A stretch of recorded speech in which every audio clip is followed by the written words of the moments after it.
ഉൽപ്പത്തി പുസ്തകം 28-ാം അധ്യായം 15-ാം വാക്യത്തിൽ പറയുന്നു, നിന്നോട് പറഞ്ഞതൊക്കെ നിറവേറ്റുന്നതുവരെ ഞാൻ നിന്നെ കൈവിടുകയില്ല. യാക്കോബിനെ ദർശനത്തിലൂടെ ദൈവം അരുളി ചെയ്ത വാക്കുകളാണിവ.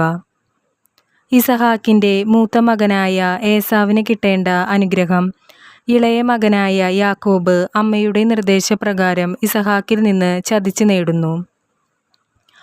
അതിനു മുമ്പ് കടിഞ്ഞൂലവകാശവും അവൻ ഏസാവിലൂടെ ചതിച്ചു നേടിയിരുന്നു. തൻ്റെ കടിഞ്ഞൂലവകാശവും അനുഗ്രഹവും യാക്കോബ് ചതിയിലൂടെ നേടിയതറിഞ്ഞ ഏസാവ് യാക്കോബിനെ വധിക്കാൻ ആലോചിക്കുന്നു. ഇതറിഞ്ഞ അവരുടെ അമ്മ റബേക്ക യാക്കോബിനോട് ഇവിടെ നിന്ന് മാറാനും അവളുടെ സഹോദരനായ ലാബാൻ്റെ അടുത്തേക്ക് പോകാനും പറയുന്നു. ഇസഹാക്ക് അവനെ അനുഗ്രഹിച്ച് തൻ്റെ ഭാര്യയുടെ സഹോദരനായ ലാബാൻ്റെ മക്കളിൽ ഒരാളെ ഭാര്യയായി സ്വീകരിക്കാനും ആവശ്യപ്പെടുന്നു. അങ്ങനെ യാക്കോബ് അവിടെ നിന്ന് പുറപ്പെട്ടപ്പോൾ അവന് ഒരിടത്ത് വെച്ച് ദർശനമുണ്ടാകുന്നു. അത് ഇപ്രകാരമാണ്: ഭൂമിയിൽ ഉറപ്പിച്ചിരിക്കുന്ന ഒരു ഗോവണി, അതിലൂടെ ദൈവദൂതന്മാർ കയറുകയും ഇറങ്ങുകയും ചെയ്യുന്നു.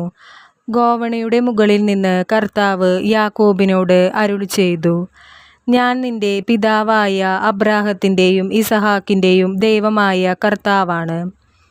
നീ കിടക്കുന്ന ഈ മണ്ണു നിനക്കും നിന്റെ സന്തതികൾക്കും ഞാൻ നൽകും. നിന്റെ സന്തതികൾ ഭൂമിയിലെ പൂഴി പോലെ എണ്ണമറ്റവരായിരിക്കും. കിഴക്കോട്ടും പടിഞ്ഞാറോട്ടും തെക്കോട്ടും വടക്കോട്ടും നിങ്ങൾ വ്യാപിക്കും. നിന്നിലൂടെയും നിന്റെ സന്തതികളിലൂടെയും ഭൂമിയിലെ ഗോത്രങ്ങളെല്ലാം അനുഗ്രഹിക്കപ്പെടും. ഇതാ ഞാൻ നിന്നോട് കൂടെയുണ്ട്. നീ പോകുന്നിടത്തെല്ലാം ഞാൻ നിന്നെ കാത്തുരക്ഷിക്കും. നിന്നെ ഈ നാട്ടിലേക്ക് തിരികെ കൊണ്ടുവരും. നിന്നോട് പറഞ്ഞതൊക്കെ നിറവേറ്റുന്നതുവരെ ഞാൻ നിന്നെ കൈവിടുകയില്ല. പിന്നീട് അവൻ ഇസ്രായേൽ എന്ന് വിളിക്കപ്പെടുന്നതും അവനിലൂടെ വലിയൊരു സന്തതി പരമ്പര രൂപപ്പെടുന്നതും നാം കാണുന്നു. ദൈവം നമ്മുടെ ജീവിതത്തിൽ ഓരോ വാഗ്ദത്തങ്ങൾ തന്നിട്ടുണ്ട്. നമ്മുടെ ജീവിത സാഹചര്യം എത്ര മോശമായാലും ദൈവം നമ്മോട് പറഞ്ഞിട്ടുള്ള വാഗ്ദത്തം ദൈവം പൂർത്തിയാക്കും. ഈ ഭൂമിയിലേക്ക് ദൈവം നമ്മെ വിളിക്കുമ്പോൾ നമ്മളിവിടെ ചെയ്തു തീർക്കേണ്ട കാര്യങ്ങൾ ദൈവം മുൻകൂട്ടി നിശ്ചയിച്ചിട്ടുണ്ട്. അത് എത്ര കാലതാമസം നേരിട്ടാലും ദൈവം പറഞ്ഞവ നിറവേറുക തന്നെ ചെയ്യും. കാരണം വാഗ്ദത്തം തന്നത് ദൈവമാണെങ്കിൽ അത് നിറവേറ്റാൻ ദൈവം സർവശക്തനാണ്. അത് നമ്മൾ അറിയുന്നത് പല വിധത്തിലാവാം. ബൈബിൾ വായനയിലൂടെയോ പ്രവചന ശബ്ദത്തിലൂടെയോ അതുമല്ലെങ്കിൽ ദൈവവുമായി സമയം ചെലവഴിക്കുമ്പോൾ അവിടുത്തെ സ്വരം നമ്മൾ ശ്രവിക്കുന്നതും ആകാം. എന്നാൽ അത് പിന്നീട് നടക്കാതെ വരുമ്പോൾ നമ്മൾ നിരാശപ്പെടരുത്.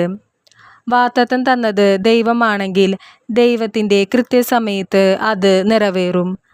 മനുഷ്യർ നമുക്ക് ഒരുപാട് വാഗ്ദാനങ്ങൾ തന്ന് പറ്റിക്കും. പക്ഷേ ദൈവം നമ്മെ ഒരിക്കലും പറ്റിക്കില്ല. കാരണം അവിടുന്ന് വിശ്വസ്തനാണ്.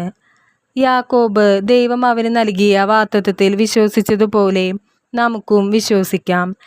ഏസാവിന് കിട്ടേണ്ട അനുഗ്രഹം യാക്കോബിന് കിട്ടിയത് ദൈവത്തിൻ്റെ ഒരു പദ്ധതിയായിരുന്നു. ഇളയവനെ ആണ് ദൈവം അവിടെ നിയോഗിച്ചത്.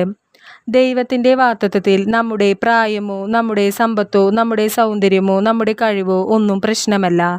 ദരിദ്രനെ സമ്പന്നനാക്കാൻ ദൈവത്തിന് ഒരു നിമിഷം മതി. അതുകൊണ്ട് ദൈവത്തിൻ്റെ മുമ്പിൽ എളിമപ്പെട്ട് അവിടുത്തെ സമയത്തിനായി ക്ഷമയോടെ കാത്തിരുന്ന് അവിടുത്തെ വാഗ്ദത്തത്തെ നമുക്ക് പ്രാപിക്കാം.